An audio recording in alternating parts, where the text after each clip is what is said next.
సభాధ్యక్షులు గౌరవనీయులు రాష్ట్ర వ్యవసాయ శాఖ మంత్రివర్యులు తుమ్మల నాగేశ్వరరావు గారు, నేటి కార్యక్రమానికి ముఖ్య అతిథిగా విచ్చేసినటువంటి పెద్దలు రాష్ట్ర ముఖ్యమంత్రి వర్యులు గౌరవనీయులు రేవంత్ రెడ్డి గారికి, పెద్దలు ఈ జిల్లా ఇన్ఛార్జ్ మంత్రి గౌరవనీయులు వివేక్ గారు, మరొక సీనియర్ మంత్రి గౌరవనీయులు దామోదర్ రాజనరసింహ గారు, పొన్నం ప్రభాకర్ గారు, పొంగులేటి శ్రీనివాసరెడ్డి గారు, పిసిసి అధ్యక్షులు ఎమ్మెల్సీ గారు గౌరవనీయులు మహేష్ కుమార్ గౌడ్ గారు, ఆయిల్ ఫెడ్ అధ్యక్షులు రాఘవరెడ్డి గారు, గౌరవ శాసనసభ్యులు, శాసన మండలి సభ్యులు, వేదిక మీద ఉన్నటువంటి అన్ని వర్గాలకి, అన్ని రంగాలకు సంబంధించినటువంటి అధికారులకి, మా జిల్లా కలెక్టర్ గారికి పేరు పేరున ఈ కార్యక్రమంలో పాలు పంచుకుంటున్నటువంటి రైతన్నలందరికీ కూడా శుభాకాంక్షలు, అభినందనలు తెలియజేస్తా ఉన్నాను.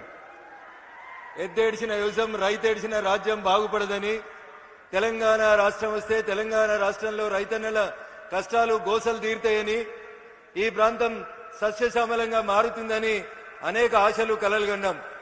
ముఖ్యమంత్రి గారు వచ్చినారు కాబట్టి ఒక 2 నిమిషాలు మా సిద్దిపేట జిల్లా సమస్యలు.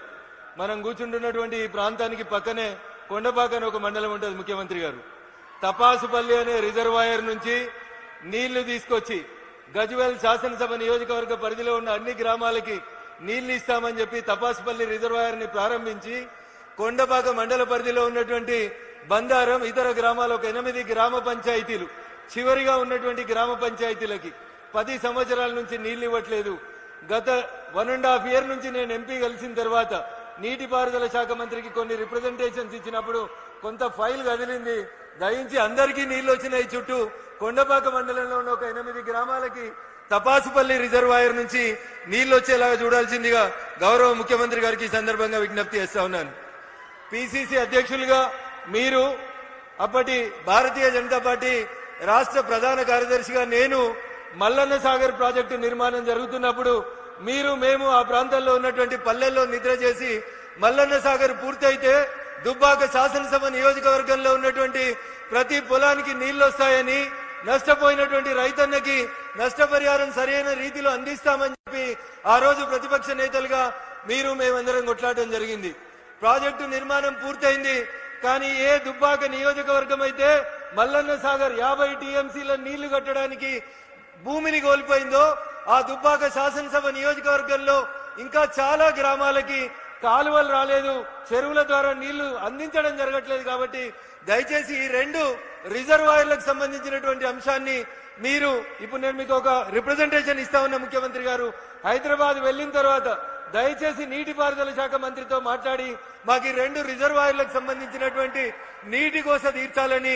మొదటిసారి మీరు సిద్దిపేట ప్రాంతానికి మొదటిసారి వచ్చినారు కాబట్టి ఈ ప్రాంత రైతన్నల కష్టాన్ని మీ దృష్టికి తీసుకొస్తా ఉన్నాం. ఇకపోతే ఈ రోజు కార్యక్రమం రైతన్నలకు సంబంధించిన కార్యక్రమం. ఆయిల్ ఫెడ్ మనం పెట్టుకోవాల్సినటువంటి పామ్ ఆయిల్ మొక్కలకు సంబంధించి మొట్టమొదటిసారిగా తుమ్మల నాగేశ్వరరావు గారు ఖమ్మం జిల్లాలో ఈ పంటని బాగా అభివృద్ధి చేస్తా ఉన్నారు.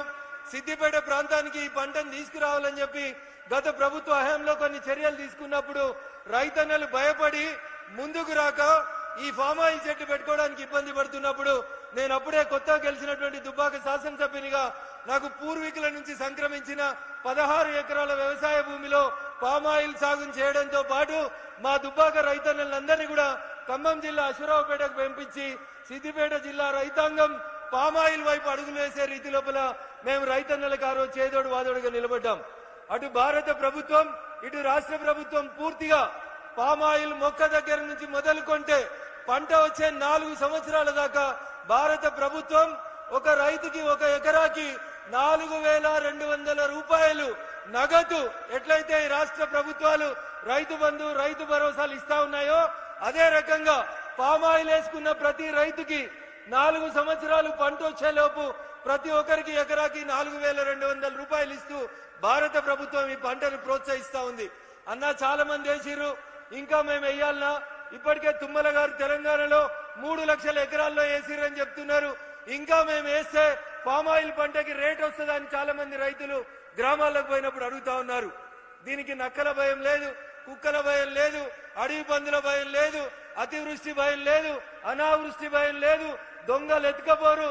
ఎవరు కూడా ఈ పామాయిల్ చెట్లను నాటినప్పుడు మనకి ఏ రకంగా అటు ప్రకృతి గాని, ఇటు మనుషులు గాని, అటు అడవి జంతువులు గాని నష్టం చేయకుండా ఈ పంట అన్ని రకాలుగా సురక్షితంగా ఉంటది కాబట్టి ఇంకా ఎంత వేసినా భారతదేశం 2014 నుంచి ఇంకా పామాయిల్ ని దిగుమతి చేసుకునేటువంటి స్థితిలోనే ఉంది.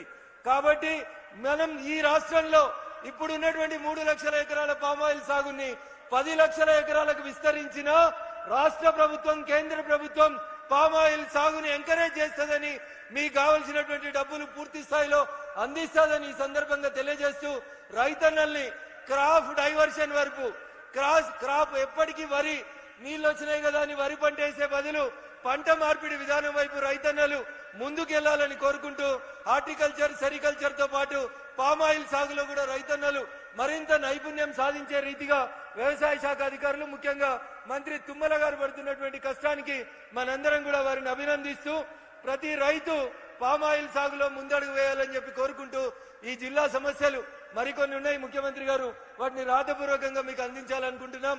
ఉదాహరణకి గజ్వేల్ కి రింగ్ రోడ్ అని వేసిండ్రు, 10 ఏళ్ళైంది రింగ్ రోడ్ ఇంకా పూర్తి కాలేదు. ముఖ్యమంత్రి గారు కొంచెం ల్యాండ్ ఎక్విజిషన్ 2-3 సమస్యలు ఉన్నాయి. గజ్వేల్ కి సంబంధించినటువంటి ఆ రింగ్ రోడ్ పూర్తి చేయాల్సిందిగా కోరుతా ఉన్నాం. అదే రకంగా నేను గతంలో ప్రాతినిధ్యం వహించినటువంటి దుబ్బాక శాసనసభ నియోజకవర్గం రాష్ట్రంలో అనేక రకాలుగా కొంత వెనుకబడి ఉంది. భవిష్యత్తులో ఏమైనా పరిశ్రమల్ని మంజూరు చేయడానికి అవకాశం ఉంటే దుబ్బాక శాసనసభ నియోజకవర్గాన్ని మీరు ఎట్లయితే కొడంగల్ వైపు ప్రతి అంశాన్ని మీ వైపు డ్రైవ్ చేసుకుంటా ఉన్నారో అట్లే మా దుబ్బాక వైపు కూడా ఓ కన్నుంచాలని దయచేసి కుడి చేయి కొడంగల్ అయితే ఎడమ చేయిని కనీసం దుబ్బాక వైపు చూపించాలని ఈ వేదిక ద్వారా గౌరవ ముఖ్యమంత్రి గారికి విజ్ఞప్తి చేస్తూ కొన్ని రోడ్లు కొన్ని కాలేజీలు మీకు వినతి పత్రం అందజేస్తా ఉన్నాం.